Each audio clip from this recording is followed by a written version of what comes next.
Ahmedabad municipal કોર્પોરેશનમાં જનતાના ટેક્સના પૈસા પાણીની જેમ ક્યાં વપરાય છે ખબર છે? માત્ર કંકોત્રી અને બેનરની ડિઝાઇન બદલવામાં. હા, તમે બરાબર સાંભળ્યું. સરકારી કાર્યક્રમોની જે કંકોત્રીઓમાં માત્ર નામ અને તારીખ બદલવાના લાખો રૂપિયા ચૂકવવામાં આવી રહ્યા છે. કોર્પોરેશનના અધિકારીઓની રહેમ નજર હેઠળ 4 એજન્સીઓને આ આખો ખેલ રમી રહ્યા હોય તેવું જ સામે આવી રહ્યું છે.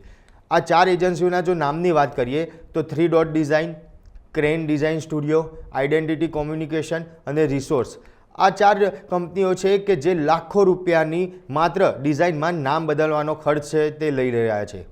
ખર્ચનો આંકડો સાંભળશો તો કદાચ તમારું માથું ભમી જશે. વર્ષ 2024માં આ એજન્સીઓએ માટે 60 લાખ રૂપિયા મંજૂર થયા હતા. તે વપરાઈ ગયા એટલે અધિકારીઓએ કમિશનરની ખાસ મંજૂરી લઈને વર્ષ 2026માં બીજા 30 લાખ રૂપિયા મંજૂર કરાવી લીધા. એટલે કે અત્યાર સુધીમાં 60 લાખ રૂપિયા તો જે ફૂંકી માર્યા હતા અને ગઈકાલે ગુરુવારે તો હદ થઈ ગઈ. આ જ એજન્સી માટે વધુ 45 લાખ રૂપિયાનો વધારો લઈ દરખાસ્ત મૂકવામાં આવી હતી. પણ આ વખતે પાપનો ગળો ભરાઈ ગયો. સ્ટેન્ડિંગ કમિટી ચેરમેન કમલેશ પટેલે અધિકારીઓની ક્લાસ લઈ લીધી અને દરખાસ્ત મોકૂફ કરતાં જ કડક શબ્દોમાં સંભળાવ્યું કે જે એક ડિઝાઇનની આમંત્રણ પત્રિકામાં ફક્ત નામ જ બદલાય છે. આના કરતાં તો કોર્પોરેશનમાં ફિક્સ પગારદાર 2 ડિઝાઇનર માણસો નોકરી પર રાખી લો ને તો પણ એ સસ્તું પડે.